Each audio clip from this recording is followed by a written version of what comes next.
Hello everyone, तो आप सभी का मैं वेलकम करती हूँ गोयला क्लासेस में। तो चलिए आज हम करेंगे मोस्ट एक्सपेक्टेड क्वेश्चन जो कि आपके एससीएस प्रीलिम होंगे उसमें आ सकते हैं। तो उसके साथ हम बेसिक टर्म्स भी करेंगे, इसके साथ जो भी रिलेटेड कंसेप्ट होंगे उसको भी देखेंगे और आपको पता भी चल जाएगा किस प्रकार से क्वेश्चन आते हैं। तो चलिए वेरी फर्स्ट क्वेश्चन आपके स्क्रीन पे है। Consider the following statement with regard to be statutory liquid ratio SLR। आपको पहले तो फुल फॉर्म ही मालूम होना चाहिए, कभी कभी फुल फॉर्म ही पूछ लेते हैं। चलिए SLR आपको मालूम है तो इसको आंसर देने की कोशिश करेंगे। To meet the SLR commercial bank can use as cash only. Cash only SLR is maintained by the bank with themselves. Second statement, SLR restrict the bank leverage in pumping more money into the economy. ये जो है किस प्रकार जो है ये answer सही होता है। तो फर्स्ट में बोला गया है क्या वो कैश कि सिर्फ कैश में रखते हैं, सिर्फ मनी में रखते हैं और वो खुद के पास रखते हैं। ऐसे हाई क्या करना है, अंडरलाइन कर लेना आपने। और ये जो है SLR यूज़ किया जाता है पंपिंग मोर मनी, या तो मनी को ज़्यादा डालने के लिए या फिर कम डालने के लिए, अकॉर्डिंग टू इकोनॉमी सिचुएशन जैसे होगी वैसे। तो देखिए ये क्या है, सबसे पहले ये क्वांटिटेटिव इंस्ट्रूमेंट है किसका, RBI का क्वांटिटेटिव इंस्ट्रूमेंट है। और इसमें आप देखेंगे SLR, CRR, repo rate, reverse repo rate, bank rate, marginal standing facility, ये सारे आपके क्वांटिटी, उसी में से SLR एक है। और SLR मैंडेटरी होता है जो कि RBI के द्वारा डिसाइड किया जाता है जैसे जैसे इकोनॉमी में सिचुएशन, राइट। तो SLR जैसे कि नाम समझ आ रहा है, स्टैट्यूटरी लिक्विड रेशियो। एस से याद रखिएगा सेल्फ, मतलब कि कमर्शियल बैंक के लिए रूल्स रेगुलेशंस होता है कि अगर आपको कमर्शियल बैंक बनना है तो आपने क्या रखना है, कुछ परसेंटेज अपने नेट और टाइम लायबिलिटीज, अपनी net deposits and time liabilities क्यों बोला गया है, क्योंकि बैंक को वापस करना पड़ता है। अब जिसने सेविंग किया है उनके पास वो वापस लेगा, इसीलिए लायबिलिटीज बोला जाता है। कुछ परसेंटेज जो कि RBI के द्वारा डिसाइड किया जाता है आप खुद के पास रखेंगे, देमसेल्फ। तो सेल्फ से याद रखिएगा, देमसेल्फ। तो ओके, एक तो आपको स्टेटमेंट सही आ गया, मतलब आपको लग गया कि सेकंड तो सेकंड होगा। तो देखिए सेकंड किस में है, इसमें भी है, इसमें नहीं है तो काट दीजिए 2 और 3। चलिए और देखते हैं। और इसमें कैश में नहीं, सिर्फ कैश में नहीं रखना पड़ता है, कैश में भी, डॉलर में भी, गोल्ड में भी, फॉरेन रिजर्व्स में भी, जैसे डॉलर हो गया। तो इस सब में रखेंगे SLR। और वही CRR सिर्फ कैश में रखता है। तो अब आपको समझ आ गया है सिर्फ कॉस्ट, तो ये 1 काट दो, तो 1 इसमें कट गया, ये कट गया, ओके। और ये ये क्यों किया जाता है, क्वांटिटेटिव इंस्ट्रूमेंट है, मींस इकोनॉमी में मनी सप्लाई को कंट्रोल करने के लिए RBI ये इंस्ट्रूमेंट को यूज करती हैं। तो अब आपको मालूम होना चाहिए कि हाँ ये तो गलत ही है, ये भी सही है और ये भी सही है, तो 2 और 3 सही हो जाता है। इसी प्रकार से स्टूडेंट आपको CRR, bank rate, repo rate, MSF सबको हर एक कंसेप्ट को मालूम होना चाहिए, इससे जुड़ी क्वेश्चंस आ जाते हैं। चलिए तो ये 2 और 3 हो जाता है। आगे बढ़ते हैं। मेन ऑब्जेक्टिव ऑफ CRR और SLR इज टू इंश्योर। अब बैंक में CRR means cash reserve ratio, आपको फुल फॉर्म पता होना चाहिए। अब देखिए यहाँ पे दिया ही नहीं तो आपको मालूम होना चाहिए। और SLR स्टैट्यूटरी लिक्विड रेशो क्या इंश्योर करता है, हमारे पास ऑप्शन है liquidity position of bank, liquidity, financial position of the bank और profit position of the bank.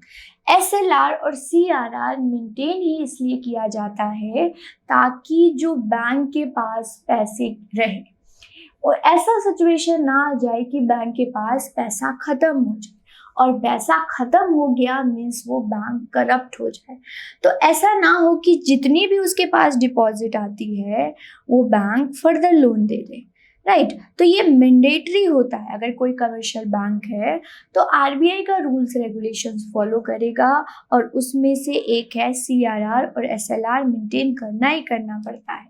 नहीं करेंगे तो जो है आरबीआई डायरेक्ट एक्शन ले लेता है, चाहे कुछ हो जाए। और सीआरआर और एसएलआर, सीआरआर क्या होता है, अभी हमने देखा था कि अपने कमर्शियल बैंक अपने नेट डिपॉजिट और टाइम लायबिलिटीज किसके पास रखता है, आरबीआई के पास। और एसएलआर तो अभी हम पढ़ के आए हैं, अपने नेट और टाइम लायबिलिटीज खुद के पास रखता है। अगर दोनों में देखें तो एसएलआर ज़्यादा होता है, 18% के होगा, और सीआरआर कम होता है, 3 to 4% जो है। अभी 4% हो गया क्योंकि इन्फ्लेशन है, बट 3% आपको देखने को मिलेगा, ऐसे याद रखिएगा। अभी एसएलआर किसी के फॉर्म में भी रख सकते हो, गोल्ड, फॉरेन रिजर्व, कैश, लेकिन CRR only in the form of cash रखेंगे। अब यहाँ पे देखो, एक और चीज मैंने बोला कि सीआरआर कमर्शियल बैंक किसके पास रखता है, आरबीआई के पास।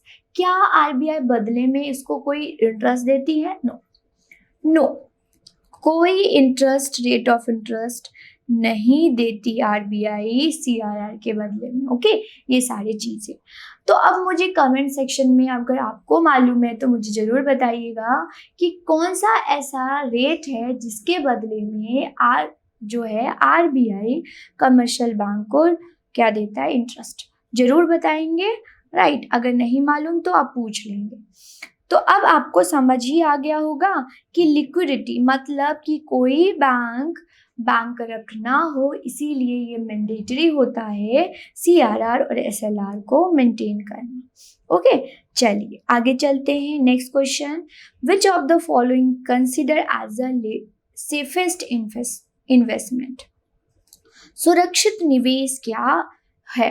Treasury bills, stock, corporate bonds और मनी गवर्नमेंट बॉन्ड्स। क्या लग रहा है आपको कि सही है? सेफेड इन्वेस्टमेंट है। चलिए, तो इसका आंसर स्टूडेंट गवर्नमेंट बॉन्ड। क्यों गवर्नमेंट बॉन्ड? अब गवर्नमेंट बॉन्ड तो टी बिल्स भी होता है, लेकिन गवर्नमेंट बॉन्ड में तो सब कुछ आ जाएगा ना, टी बिल्स में एक ही। तो आप कहाँ जाएंगे? ये भी सही है, ये भी सही है, लेकिन डी आपका परफेक्ट आंसर है। तो एकदम से आपने जंप नहीं करना आंसर में। ओके, सेफेस्ट टी बिल्स हमने कर दिया, क्योंकि टी बिल्स कौन इशू करती है? गवर्नमेंट ही करती है। तो एकदम से आपने जंप नहीं करना है। तो टी बिल्स जो होते हैं, इसको ट्रेजरी बिल्स भी बोलते हैं, टी बिल्स। तो ये 3 टाइप्स के होते हैं, 91 डेज वाले होते हैं, ये इसको डबल कर दे 182 डेज वाले करते हैं, और फिर इनको डबल कर दे तो 364 डेज के लिए होता है। ये आरबीआई द्वारा इशू किया जाता है, but on the behalf of government. और T bills only state government माफ कीजिएगा, सेंट्रल गवर्नमेंट कर सकती है, स्टेट गवर्नमेंट टी बिल्स नहीं करती हैं। इस बारे में भी क्वेश्चन। स्टॉक होता है कैपिटल फॉर्मेशन। अगर स्टॉक को चेंज करेंगे तो इन्वेस्टमेंट, चेंज इन स्टॉक को चेंज करेंगे तो वो इन्वेस्टमेंट बन जाता है। कॉर्पोरेट बॉन्ड कभी भी सेफेस्ट नहीं होता, बट ये रिस्की होते हैं। कॉर्पोरेट मतलब बिजनेस जो मेन शेयर्स वगैरह इशू करते हैं, तो रिस्की होते हैं, बट रिटर्न्स इस पे हाई होता है। गवर्नमेंट बॉन्ड बिल्कुल सेफेस्ट होते हैं, ये रिस्की कम होते हैं, लेस रिस्की, और इसमें रिटर्न्स क्या आते हैं, कम। तो इकोनॉमी में जो रिस्क लेगा वो ज़्यादा हाई यील्ड करेगा, रिटर्न्स ज़्यादा लेगा, ये याद रखिएगा। ओके, तो ये प्रकार हो गया। आगे चलते हैं। नेक्स्ट 4th क्वेश्चन हम बात करेंगे student, three main driver of economy growth. 3 मुख्य चालक कौन है, मतलब कि जो इकोनॉमी को चलाता रहता है? Consumption, investment, employment, saving, investment, debt, revenue, expenditure, saving. Consumption, investment और सेविंग। क्या लग रहा है आपको? ओके, तो ये देखिए जो डी है परफेक्ट, कंजम्पशन, इन्वेस्टमेंट और सेविंग्स, परफेक्ट आंसर ये है। एम्प्लॉयमेंट होता है बट मेन पूछा गया है। सेविंग, इन्वेस्टमेंट, डेट तो नहीं होगा, डेट मतलब कर्जा, गवर्नमेंट की लाइबिलिटीज। अगर आप नॉर्मल लोगे तो प्राइवेट डेट हो जाता है, अगर गवर्नमेंट लेती है तो पब्लिक डेट हो जाता है। Revenue, expenditure, saving, no. तो ये आप इकोनॉमी के सेक्टर ऑफ इकोनॉमी में पढ़ते होंगे, जो कि 4 सेक्टर ऑफ इकोनॉमी, किसमें कि हाउस होल्ड होते हैं। ओके, 4 सेक्टर होते हैं, कौन कौन से? हाउस होल्ड होते हैं, और फॉर्म को इन्वेस्टमेंट। हाउस होल्ड क्या करता है? सेविंग्स। फॉर्म क्या करता है? इन्वेस्टमेंट। फिर आ जाते हैं गवर्नमेंट, और एक्सपोर्ट माइनस इंपोर्ट, जिसको नेट एक्सपोर्ट भी बोलते हैं। तो ये 4 हैं आपके factor of sector of economy. So इसी में से भी क्वेश्चन, इसी से आपका जीडीपी भी फॉर्मूला बनता है। ओके, तो इससे क्वेश्चन पूछा गया था। तो इसको कभी कभी इजी क्वेश्चन भी हम गलत कर देते हैं, तो ऐसे लिंक करेंगे। नेक्स्ट, आज की क्लास का लास्ट क्वेश्चन है student, which of the following statement is correct. ध्यान से आप सारे स्टेटमेंट में पढ़ेंगे, जंप नहीं करना। तो देखिए, neither the finance commission nor the planning commission is a constitutional body.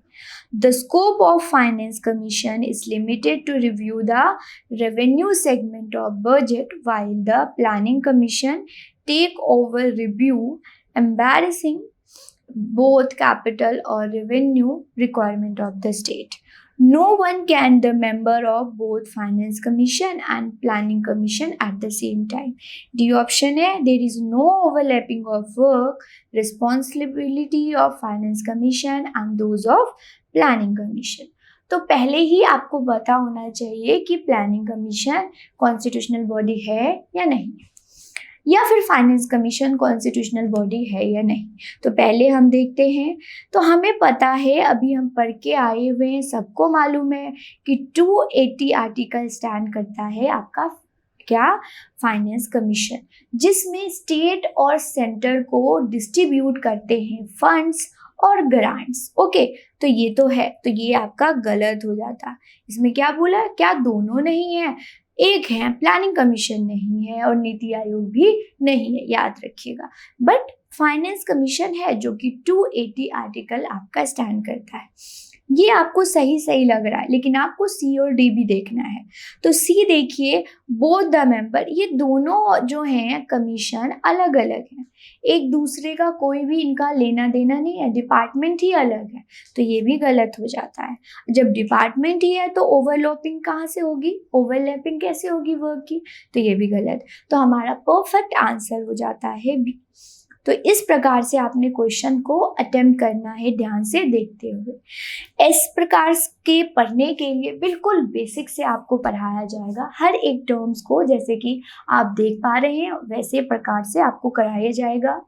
तो इसके जो आपके बिल्कुल, क्योंकि अभी डेट नहीं आया है, बट कभी भी आ सकता है, तो तब थोड़ी ना आप क्या करेंगे? तैयारी करेंगे। तो अभी से स्टार्ट कर दे, ताकि जब आपका नोटिफिकेशन आए तब आपकी तैयारी हो, आप रिवीजन कर पा रहे।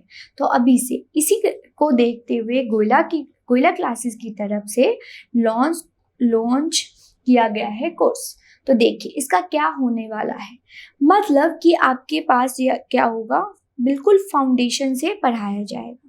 फाउंडेशन कोर्स लॉन्च किया गया है, जिसमें ऑप्शनल भी होगा। यस स्टूडेंट, ऑप्शनल भी हम ही साथ में कराएंगे, ताकि कहीं और जाने की जरूरत नहीं। मतलब कि आपको बिल्कुल प्रीलिम से इंटरव्यू तक की तैयारी यहाँ पे कराई जाएगी। तो उसके जो पैसे हैं, उसका जो कॉस्ट है वो 39,999 में आपको पड़ेगा, जिसमें आपका SCS foundation course plus optional भी होगा। ऑप्शनल में आपके जो है पॉलिटिकल साइंस, इकोनॉमी, हिस्ट्री और ज्योग्राफी ये कराए जा रहे हैं। अगर इन सब में से आपके कोई भी ऑप्शनल है जो कि यहाँ पे कराया जाएगा। ओके, तो देखिए अगर आपने क्या करना है, आपने सिर्फ ऑप्शनल लेना है और आपने सिर्फ SCS का प्रीलिम ही लेना है, मतलब कंप्लीट GS लेना है, तो वो 24,999 में आपको पड़ेगा। और सिर्फ ऑप्शनल लेना है जैसे कि पॉलिटी, हिस्ट्री और ज्योग्राफी, तो वो भी 24,999 में आपको पड़ेगा। जैसे कि आप स्क्रीन पे देख रहे हैं और जैसे कि मैं भी आपको पढ़ा रही हूँ, तो हमने 2024 को टारगेट करते हुए यूट्यूब पे ये इनिशिएटिव जो कि 5 क्वेश्चन और 2 प्रैक्टिस क्वेश्चन और उसके साथ हम कंसेप्ट भी देखते हैं, जो कि आप देख पा रहे हैं। कोई भी डाउट होता है आप हमारे नीचे डिस्क्रिप्शन बॉक्स में लिंक होगा, टेलीग्राम चैनल को ज्वाइन करें। जब भी नोटिफिकेशन आएगा तब हम आपको बता देंगे, लेकिन तब तक के लिए मत बैठिए, पहले तैयारी करें और फुल तैयारी करें, अच्छे से करें कि आपके एंड से हो जाए। और नोटिफिकेशन आने के बाद तो फिर भी एक एंग्जाइटी सी हो जाती है, अब क्या करें, राइट? तो ऐसा ना हो। तो आज के लिए इतना ही। कोई भी डाउट होता है आप कमेंट सेक्शन में लिख लीजिएगा, जो होमवर्क दिया है वो कर लीजिएगा। धन्यवाद।